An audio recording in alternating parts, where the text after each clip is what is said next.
ಆತ್ಮೀಯ EH16 news ವೀಕ್ಷಕರೇ, ನಾನು ನಿಮ್ಮವ MI ಅಥವಾ ಮಲ್ಲಪ್ಪ ಜೋತಾವ. ಕ್ರಿಕೆಟ್ ಅದರ ಲಾರ್ಡ್ಸ್ ಟೆಸ್ಟ್ ಎಲ್ಲರಿಗೂ ಕುತೂಹಲ. ಈಗಾಗಲೇ ಒಂದು ಸಮವಾಗಿದ್ದಾವ. ನಮ್ಮ ಇಂಗ್ಲೆಂಡ್ ಮತ್ತು ನಮ್ಮ ಭಾರತಗಳು ಒಂದರಲ್ಲಿ ಒಂದು ಗೆದ್ದದ, ಇನ್ನೊಂದರಲ್ಲಿ ಮತ್ತೊಂದು ಗೆದ್ದದ. ಒಂದು ರೀತಿಯಿಂದ ಸಮಕುಸ್ತಿಗೆ ಬಂದು ನಿಂತಿದ್ದಾರೆ ಇಬ್ಬರು. ಇದು ಮೂರನೇದ್ದು ಈ ಒಂದು 5ರ ಸೀರೀಸ್ದಲ್ಲೇ. ಇಲ್ಲಿ ಯಾರು ಗೆಲ್ತಾರೋ ಅವರು ನಿರ್ಣಾಯಕರಾಗ್ತಾರೆ. ಯಾಕಂತಂದ್ರೆ ಮುಂದಿನ 2 ಮ್ಯಾಚ್ಗಳು ಫ್ರೆಶ್ ಆಗೋ ಸಾಧ್ಯತೆ ಹೆಚ್ಚಾಗ್ತದೆ. ಹೀಗಾಗಿ ಸೋತ ಟೀಮ್ಗೆ ಇಲ್ಲೇ ಏನಪ್ಪ ಅಂತಂದ್ರೆ ಫ್ರೆಶ್ ಸ್ಟಾರ್ಟ್ ಮುಂದಿನ 2ರಲ್ಲಿ ಎರಡನ್ನೂ ಗೆಲ್ಲಬೇಕು ಅನ್ನುವಂಥ ಆ ಸಂದರ್ಭದಲ್ಲಿ ಏನೇನು ಆಗ್ಬೋದು ಏನೇನಿಲ್ಲ ಅನ್ನೋದು ಸಹಜವಾಗಿ ಎಲ್ಲರೂ ಕುತೂಹಲ ಪಡುವಂಥ ವಿಷಯ. ಅದೇನೂ ಇರಲಿ, ಈಗಾಗಲೇ ನಮ್ಮ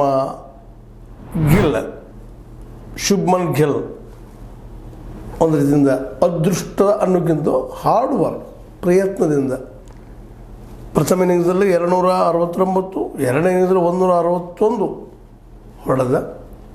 2ನೇ ಟೆಸ್ಟನ್ನು ಗೆಲ್ಲುವಿಗೆ ಮುಖ್ಯ ಕಾರಣ ಆದರು ಅನ್ನೋದು ನಾವೀಗ ನೋಡೀವಿ. ಅದನ್ನು ನಾವು ಮತ್ತೆ ವರ್ಣಿಸೋ ಅವಶ್ಯಕತೆ ಇಲ್ಲ. ಯಾಕಪ್ಪ ಅಂತಂದ್ರೆ ಆ ಗೆಲುವು ನಿಶ್ಚಿತವಾಗಿ ಇಂಗ್ಲೆಂಡಿನ ಮನೋಭಾವನೆಯನ್ನು ಏಕ್ದಮ್ ಕೆಳಗೆ ಇಳಿಸಿದ್ರಲ್ಲಿ 2 ಮಾತು.